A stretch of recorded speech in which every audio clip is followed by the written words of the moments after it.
વાઘોડિયાના ધારાસભ્ય ધર્મેન્દ્રસિંહ વાઘેલાની રજૂઆતના આધારે મુખ્યમંત્રીએ કુમેઠા સાકરિયા રોડનું કામ મંજૂર કરાતા રોડનું ખાતમુહૂર્ત યોજાયું હતું।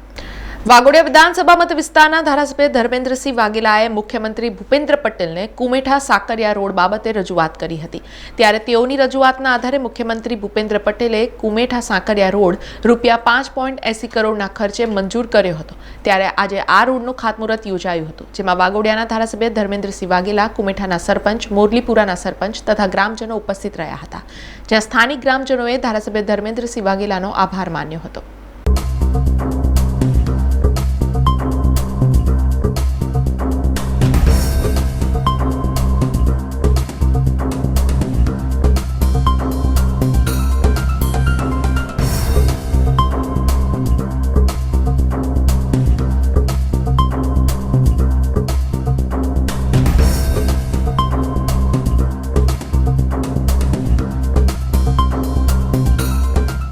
સમાચારોના સતત અપડેટ માટે TNN ન્યૂઝને YouTube પર સબસ્ક્રાઇબ કરી બેલ આઇકોન પ્રેસ કરો અને અમારી સાથે જોડાયેલા રહો Facebook, Instagram અને Twitter ઉપર।